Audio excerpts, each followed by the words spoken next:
ہندوکش کے سائے میں. Are you going to Kabul سر؟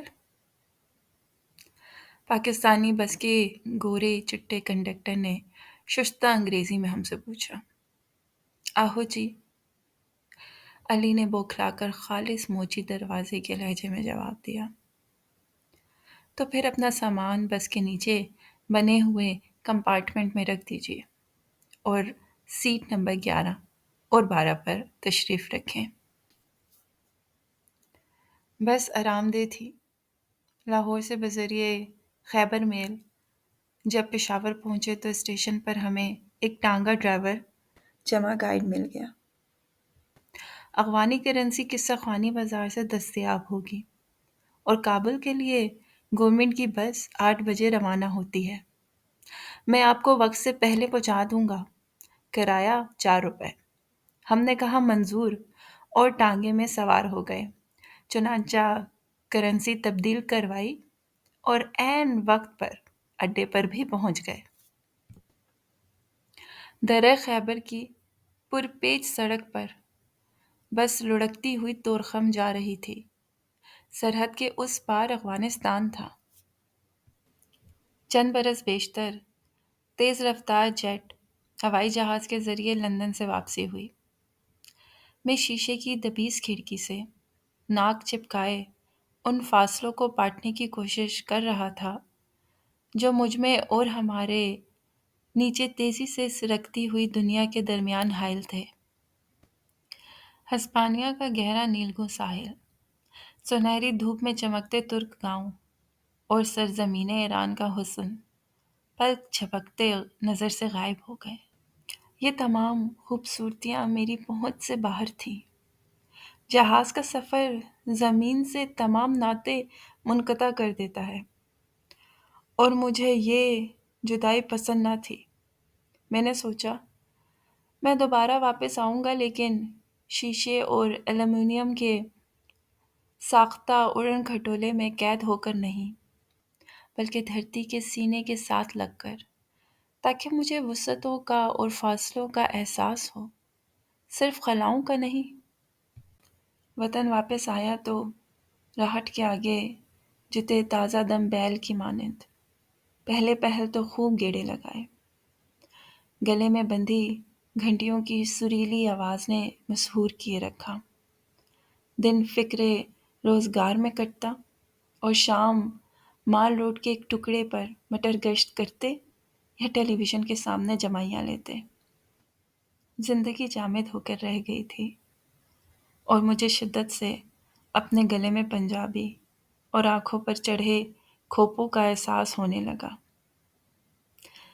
میں ایک جگہ چکر کاٹ رہا تھا.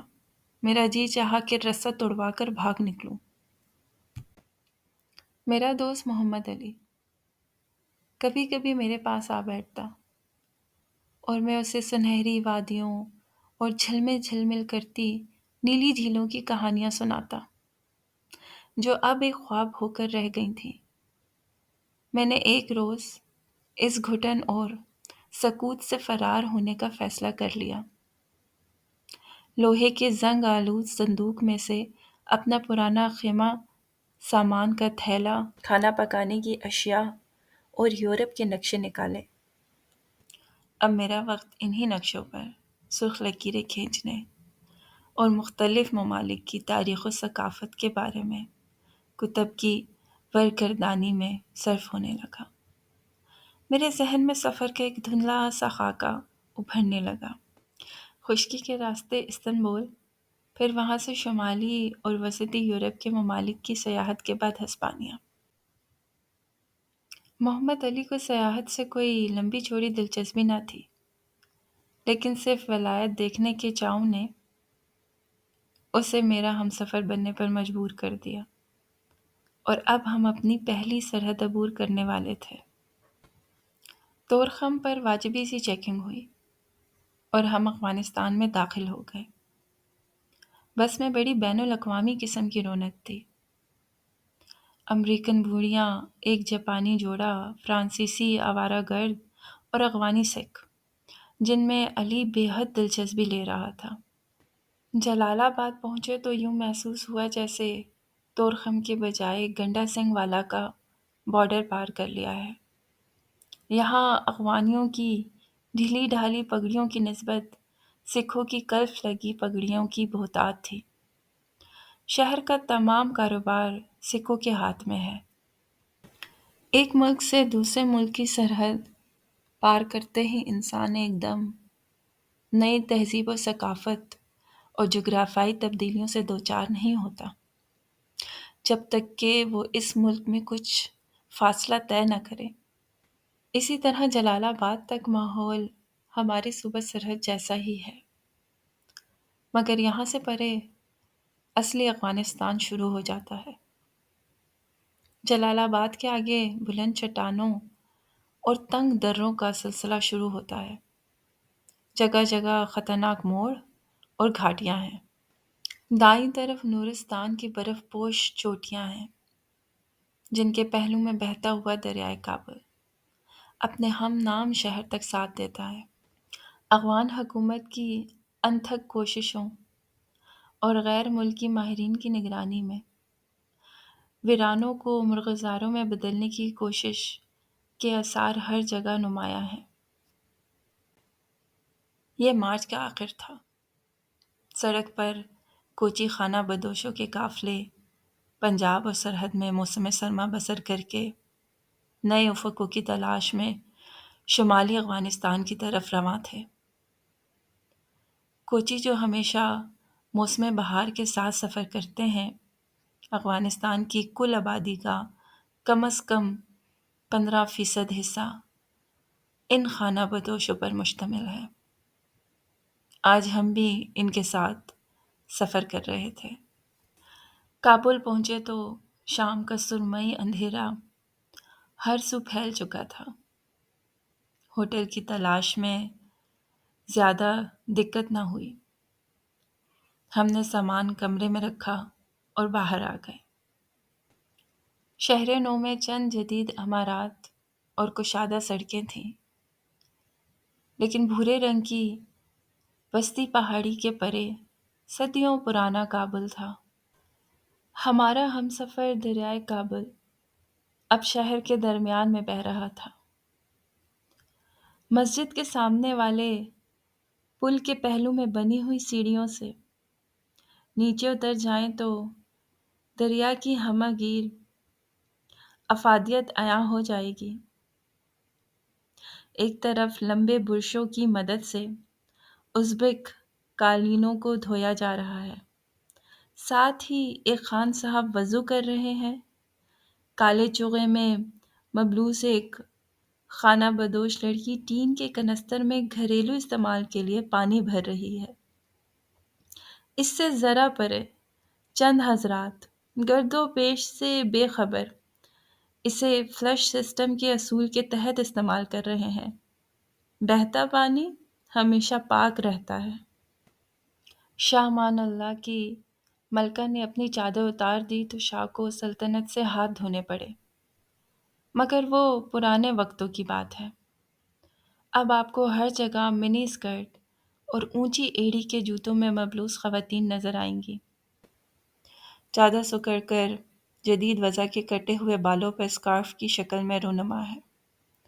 اگر کوئی خاتون ذرا پرانی وضع کی ہیں تو پھر اسکرٹ اور بازو کو شٹل کاک نما سفید برقعے سے ڈھانپ لیا جاتا ہے، لیکن اس طرح کے چلتے وقت اریاں پنڈلیاں اور ٹانگوں کی دعوت نظارہ عام ہو جائے۔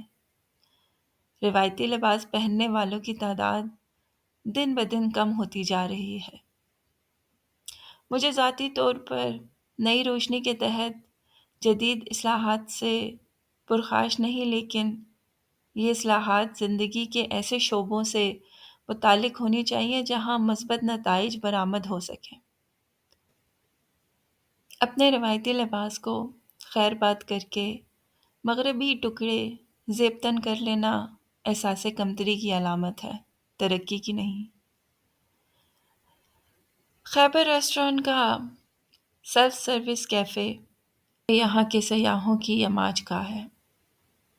کاؤنٹر پر ٹرے لے کر کھڑے ہو جائیں، اور مختلف انواع کے کھانوں میں سے اپنے لیے انتخاب کر لیجیے۔ رات کا کھانا ہم نے یہیں کھایا۔ کھانا کھا کر باہر نکلے تو ہوا میں خنکی کا احساس ہوا۔ ہم مسجد والے پل سے دریائے کابل کو عبور کر کے بلندی کی طرف چلے گئے۔ چھٹکی ہوئی چاندنی میں شہر نو کی روشنیاں مدھم پڑ گئی تھیں۔ مغرب کی طرف رومانوی کوہ بابا کی برف پوش چوٹیاں چمک رہی تھیں، اتنی نزدیک کہ ہاتھ بڑھائیں تو چھو لیں، اتنی عظیم اور خوبصورت جیسے فن کندھارا کا کوئی شاہکار مجسمہ ہو۔ اس کے ساتھ ہی مشرق سے شمال تک ایک ناقابل تشخیر خنک اور بلند سلسلہ کوہ کی برف پوش دیوار کھڑی تھی۔ اسے افغانیوں نے ہندو کش کے نام سے پکارا، ایک ایسا پہاڑ جو ہندوؤں کے لیے پیام اجل تھا۔ ہندوؤں نے اسے صرف کوہ ہندو کا نام دیا اور ایرانیوں کی قدیم زبان میں اسے پیروپینیسیری کہتے تھے۔ وہ پہاڑ جس کی فلک بوس چوٹیاں کعبوں کی بلندی پرواز سے بھی اونچی ہیں، ان کی ازلی برفوں میں تاریخ کے کئی باب دفن ہیں۔ زمانہ قدیم میں یونان کی ٹیلا نما پہاڑیاں دیوتوں کا مسکن سمجھ کر پوجی جاتی تھیں، لیکن جب ایک چرواہا کوہ اولمپس کی چوٹی پر پہنچنے میں کامیاب ہو گیا تو وہاں نور کے ہالوں کے بجائے خشک پتھروں کے ڈھیر تھے۔ مکرونیا کے سکندر کو بھی دیوتاؤں کی تلاش تھی۔ اولمپس کا طلسم ٹوٹا تو اس کی نگاہیں مشرق سے ابھرتے سورج پر جم گئیں۔ سکندر نے قدیم کتابوں میں پڑھا تھا کہ شاہدارا کے ایران کے اس پار پہاڑوں کا ایک ایسا سلسلہ ہے جسے آج تک کوئی بھی تسخیر نہیں کر سکا۔ اس نے سوچا دیوتا ضرور وہیں بستے ہوں گے، لیکن اسے یہاں آ کر بھی مایوسی کا منہ دیکھنا پڑا۔ اگر وہاں خشک پتھر تھے تو یہاں ازلی برفوں کی تہیں۔ کابل ہمیشہ سے اس خطے کا مرکز نہیں رہا۔ ہزاروں سال قبل ان پہاڑوں کے دوسری طرف جڑواں شہر کنیش اور کپیشا آباد تھے۔ سکندر آیا تو یہاں اس نے ایک یونانی شہر کی بنیاد رکھی۔ اس کے بعد کشان نے اسے جمنا اور جیہون کے درمیان پھیلی ہوئی سلطنت کا صدر مقام قرار دیا۔ انہی کشان کے زمانے میں بدھ مت ہندوستان اور وسط ایشیا کے راستے چین تک پھیل گیا۔ وادی بامیان میں مہاتما بدھ کے سینکڑوں فٹ بلند ہیبت ناک مجسمے اسی دور کی عکاسی کرتے ہیں۔ بدھ اور یونانی تہذیب کے میلاپ نے فن کندھارا کو جنم دیا، جو مشرق کی روحانیت اور مغرب کے فنی کمال کا حسین امتزاج تھا۔ ان شہروں سے پرے بدخشاں کی روسی سرحد کے ساتھ دریائے جیہون، جسے ایمورو ایکسس کے نام سے بھی پکارا جاتا ہے، ایرانی اور تورانی تہذیب کے درمیان سرحد بن کر بہتا ہے۔ جیہون جس کے دامن میں بلخ آباد تھا، جسے شہروں کی ماں کا درجہ دیا گیا تھا، جسے چنگیز اور تیمور کے قہر نے شکستہ میناروں، اجاڑ معبودوں اور ٹوٹی ہوئی دیواروں کے ایک ڈھیر میں بدل دیا۔ بلخ جو مولانا روم کی جائے ولادت تھا۔ سیاحت کے دوران کبھی ایسا دوراہا بھی آ جاتا ہے جہاں سے دونوں راہیں خواب و خیال کی طلسمی وادیوں میں اترتی ہیں، اور سیاح کے لیے اپنی منزل کا تعین کرنا بے حد دشوار ہو جاتا ہے۔ ہم دوسری صبح کندھار جا رہے تھے، لیکن میرا دل چاہتا تھا کہ کاش میں بلخ بھی دیکھ سکوں۔ بخیر متحری مومنان، کسی نے غرا کر کہا۔ میں نے پلٹ کر دیکھا تو ایک ہٹا کٹا فقیر ہاتھ پھیلائے کھڑا تھا۔ ہم کندھار جانے والی قادری سروس کی بس میں سوار تھے۔ کچھ نہ کچھ ضرور دے دو، پردیس میں فقیروں سے بھی ڈرنا چاہیے۔ علی نے فقیر کا قد کاٹ مد نظر رکھتے ہوئے کہا۔ میں نے ایک سکہ اس کی ہتھیلی پر رکھ دیا اور سوچا، اللہ کرے اس فقیر کی دعا سچ ہی ثابت ہو۔ بس پرانے اور نئے کابل کے جھمیلوں سے نکلی اور غزنی کی شہرہ پر گامزن ہو گئی۔ افغانستان نے اپنی جغرافیائی پوزیشن کی آڑ لے کر دنیا کے تمام ملکوں سے بے پناہ امداد حاصل کی ہے۔ شمال میں روسی صنعت و ذرائع نقل و حمل کی توسیع میں مصروف ہے۔ مشرق میں امریکی زراعت کو ترقی دینے میں کوشاں ہیں۔ تعلیم کے میدان میں سوڈان اور جرمنی آگے آگے ہیں۔